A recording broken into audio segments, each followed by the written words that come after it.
Am I the asshole for skipping my friend's birthday without warning, because his girlfriend called me the typical girl best friend? Original post. Miles and I have known each other since we were 2 because our parents are best friends. Now I would not say Miles is my best friend. He is a good friend and we do hang out on occasion but see each other on all major holidays because of our parents. We are in our early 20s. The problem started because of a dumb childhood memory. When we were 8, we had a wedding play at school after care. I played the bride and the groom. It was a play with horrible songs and uncoordinated kids. Obies, our parents made pictures and videos of that. And we each have one picture on our family picture walls. Miles is dating Lindy. They met 3 years ago and started dating last year. Lindy does not like me. So every time we coincide at a celebration, she makes a comment about me being the typical girl best friend. She once said that I secretly wanted to sleep with Miles. I have no clue where she got that impression from. Miles and I have different friend groups and schedules. Besides the monthly catch-up over food, we didn't really meet that much. Things got worse when Lindy saw the wedding play picture. The comments just got more. She even started DMing me on Instagram saying she knew what game I was playing. I talked to Miles once about this, and he told me to give her time. So his birthday was on Saturday and I was invited. Lindy wrote me saying something along the lines that she was going to supervise me. This was their first birthday as a couple, and I was not allowed to take up his time. I was honestly just fed up. I tried talking to Miles once more, but he said the same thing. So I just skipped out. When the party started, I wrote a quick "sorry I can't come" and told him my mother was going to bring his present. Now he is upset with me for missing his birthday. Lindy is mad that I made it all about myself, and my parents are upset I missed a family function. AITA? Edit, I didn't show anyone the messages because it didn't want to make more out of this than it is. I didn't want to poison anyone against Lindy, especially not if she is a new fixture in Miles's life. That would make both our lives more difficult. I hope that just talking about it might be the more adult thing. My parents are not mad at me or blowing up my phone. A la Reddit fashion. They and Miles' parents were just bummed out that this was the first birthday that I ever missed. As to why she is jealous, I have no idea. Neither of our parents ever wanted us to get together. There were no jokes or anything about it. I think they also never would want that. The wedding play picture is in the living rooms because they love the picture and it was our first play. Update. I will update you in the first part and clarify some things later. After my post, I talked to Miles. At first, he was kind of mad and thought I had been blowing things out of proportion. Some more details are in my last post. We came to the conclusion of taking more distance while he figures that all out. Mainly because I did not want the added stress of petty drama. Then I talked to my parents and explained to them what was going on. They were really upset by how Lindy treated me. Obviously they weren't going to get involved, but it was nice to get that off my chest. Then nothing else happened. Until Tuesday evening. Wednesday was a holiday, so some of my friends took the opportunity to go to an Irish pub to do karaoke. At some point my best friend and I went to pee and touch up our makeup. Then Lindy and some of her friends walked in and kind of cornered us. It wasn't pretty. They stared loudly talking about man-sealing bitches and how some women were just born to be homewreckers. And imagine being pathetic enough to pretend to be a guy's friend to fuck him and how pick-me's are the worst. They kept kind of edging us physically into the part where the hand dryers were while pretending we were not there. Until my best friend had enough and just pushed through them while pulling me behind her. We were almost at our table when Lindy went right behind me and pulled my hair, so that I fell backward onto like a metallic piece where you were supposed to put your feet on. It hurt so bad that I started to see white. And then a girl next to Lindy poured beer on me. I cannot really tell you what happened, but there was a scuffle, and someone dropped one of those heavy pint glasses on my head. The Lindys were taken away by police and I was taken to the hospital. My parents were furious, as were Miles's parents. They both came to the hospital. I was severely concussed, my nose was fractured, and the worst thing is that I have a hairline fracture in my back. I stayed in the hospital till yesterday morning. Miles did try calling me a bunch. According to my parents, they told him not to visit me right now. I did get an official notice saying that apparently there was now a legal case open against Lindy and one other girl for not only assault but also public disturbance in the bar. So now I'll have to deal with all that legally. I finally talked to Miles. And long story short, those of you saying Lindy was isolating him was a sign that an abusive relationship was right. He told me all the things she said to him to make him feel awful. She would freak out about anything in her life and take that out on him. She would scratch him and bite him when she was mad. Our talk ended with both of us crying and apologizing. we will be closer again. At least we can talk about these things more often. He broke up with her and is hiding at my parents' house. So that is it for now.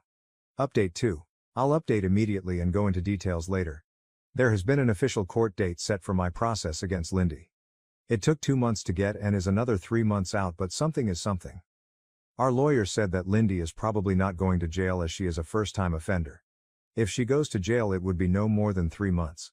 Most likely she is going to have to pay a fee of 100 days of her income or something like that. I have let my father deal with this 100% because I have no head for it. There is a second lawsuit going on at the same time, as now I am legally chronically ill. The hairline fracture was not a passing thing but developed. I am in pain daily. Not every day is bad, but not a day passes where I am not in at least a 2 on the pain scale.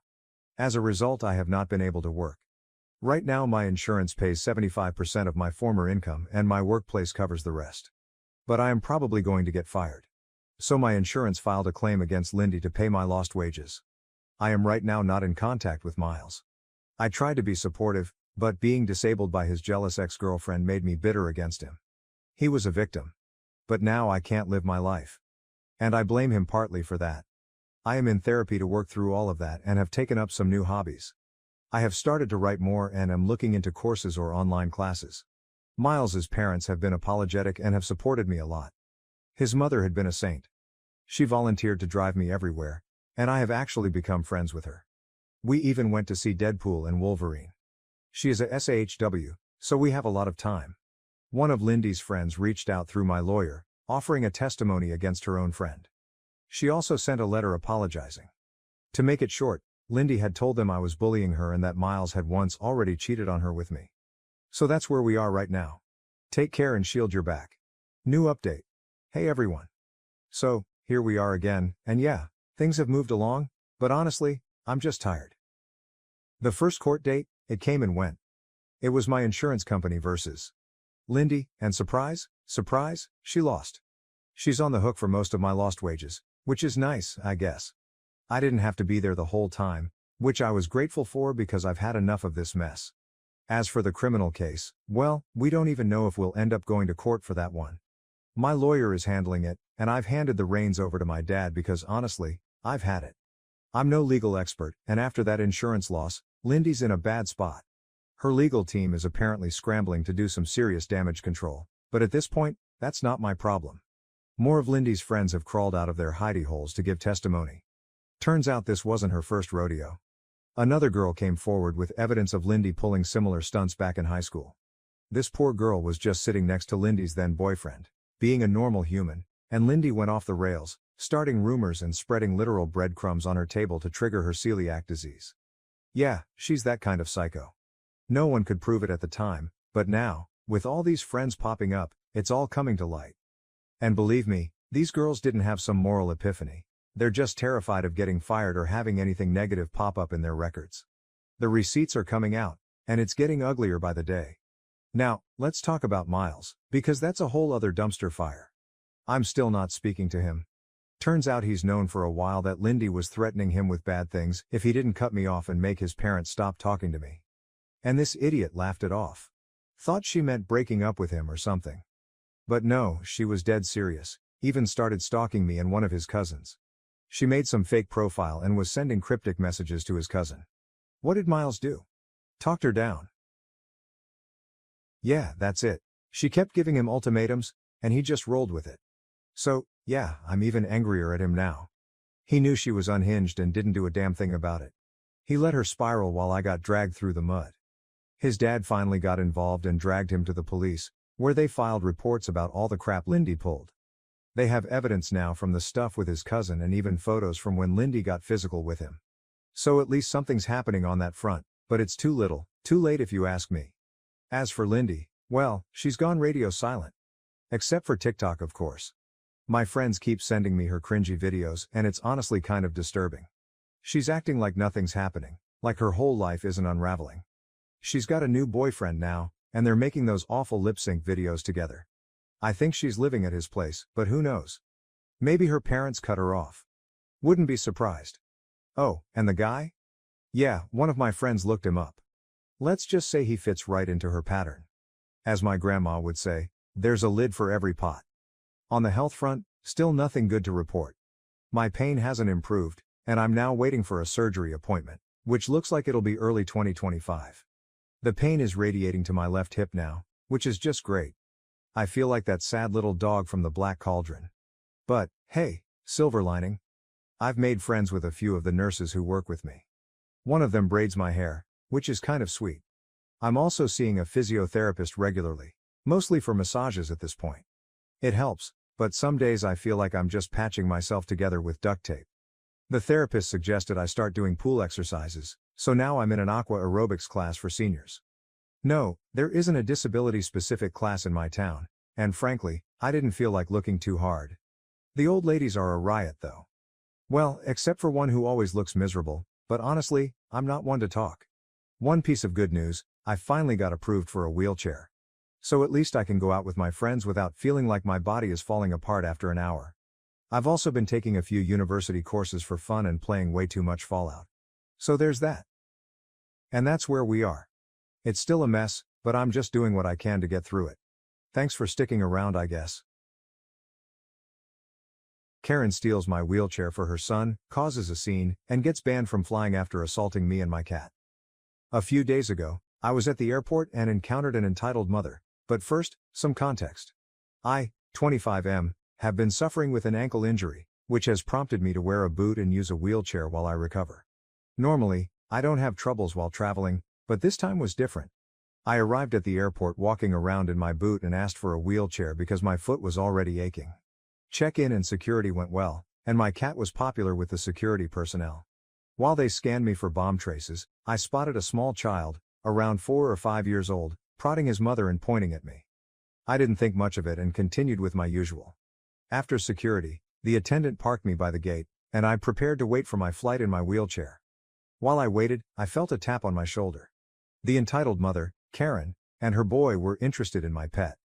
This is how the conversation went. Karen, excuse me, hi, my name is Karen. Me? Oh hi Karen, how's it going? Karen seemed surprised and responded, first and foremost, I'd appreciate it if you called me ma'am or Miss Karen. Learn some manners. Me? Okay. Did you need something? Karen sighed and asked, I need you to get up. I was perplexed. Is everything all right? Did I get on some of your stuff? I can relocate the chair if necessary. Karen's tone became annoyed. No, I do not need you to move the chair. I need you to get out of the chair. May I ask why? I inquired, hoping to understand. Karen, looking agitated, responded. Aside from the fact that an adult is asking you for something and you should do it, my son is tired and needs a place to sit. At this moment I was stunned. I am 25 years old, recovering from an injury and sitting in a wheelchair for a purpose. Despite this, I maintained my politeness and said, with a nervous giggle, oh I'm sorry, but I think I'm just going to stay in the chair. This infuriated Karen. Are you laughing at my child's pain? What kind of trash are you? I attempted to de-escalate the situation. No, sorry, you caught me off guard. I thought you needed assistance with something. Karen insisted. I do. I need you to get up so that my baby can sit. Still calm, I responded. As I already stated, I will remain in my chair. Maybe there are some chairs between the gates for you and your son to sit. Karen, refusing to let up, screamed, but he's exhausted. It's too far to find open seats.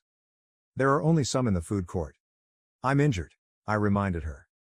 It would also be too far for me to walk to the food court only to walk back 15 minutes later. Karen, evidently frustrated, noted, we spotted you standing in security. You can stand here. You have somewhere to recline, so please offer us the chair. At this moment, I was finished. No, please leave me alone. I'll stay here until it's time for me to board. Karen, defeated, huffed and went off with her son, murmuring, really? You won't assist a needy child? You are heartless. I ignored her and put my headphones back on, believing everything was over. But a few minutes later, I feel a tug on my boot, followed by intense pain rushing through my foot. What the F? I thought as I noticed the child was attempting to climb on top of me. He attempted to hop onto my lap, using my boot as a step stool. I pulled him away instinctively as I touched him for the second time. I am not a jungle gym. I removed my headphones and saw the child on the ground, wailing and throwing a complete tantrum. His entitled mother rushed in, shouting, "How could you attack my child?" A flight attendant noticed the disturbance and approached to examine the situation, But the entitled mother was already bawling. She attacked my baby. I want her off this flight, she cried, squeezing her infant tightly. The child, through tears, stated, Mommy, she wouldn't let me sit. You said she'd let me sit on her lap. The entitled mother began uttering incomprehensible remarks before turning back to face me. Look what you did, please give us a seat.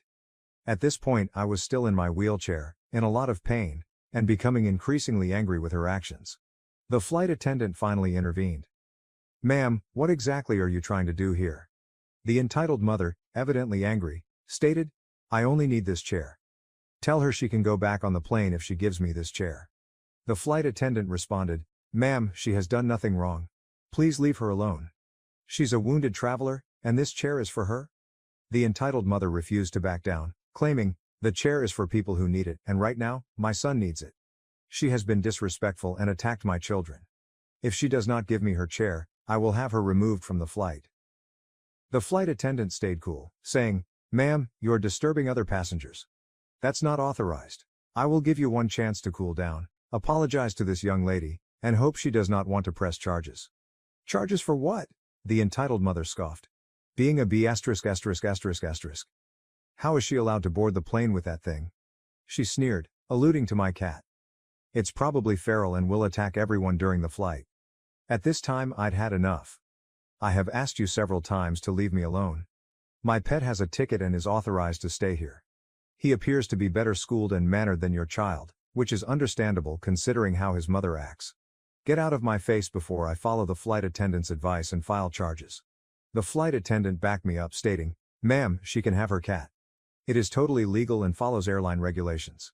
Your actions, however, are not. This is your final warning, leave her alone. The entitled mother, now crimson in the face, grabbed up her child and backed away a few steps, glaring at me. I maintained a careful eye on them. Suddenly, the kid dashed toward me, going for my cat carrier. Not knowing what he was about to do, my instincts kicked in, and I stuck my leg out just in time. The child stumbled over my footwear, preventing him from reaching the carrier and giving me agony. I shouted in agony. The flight attendant had had enough. She called for security and came to check on me as I began to weep from pain. The entitled woman shouted at me again, this time while holding her son. Why would you hurt my child, you witch? Why would you send your kid to attack me and my cat? I replied. This is the second time he's been hurt doing something stupid that you told him to do. I would never, she snapped, but her kid intervened. But Mom, you did say to sit on the kitty's box and squish him as hard as I can. Shut up, the entitled mother told her son, but it was too late. Security arrived and the flight attendant directed them to remove a passenger. The entitled mother, still deluded, pointed at me and said, Take her away. She hurt my child. The flight attendant and I exchanged astonished looks before she turned to the entitled mother and said, Ma'am, you and your child will not be able to fly with us today. Security will accompany you out, and your belongings will be retrieved whenever feasible. Please gather your belongings and follow these gentlemen. The entitled mother, now appearing completely perplexed, questioned, What do you mean? She's the one being rude, you need to kick her off the plane. I've done nothing wrong, my son and I will board this plane. He needs to return for summer camp, and we can't afford to book a new airfare. The flight attendant stayed steadfast. You will not be allowed on this flight, neither now nor ever. Please leave calmly with these men or they will drag you out.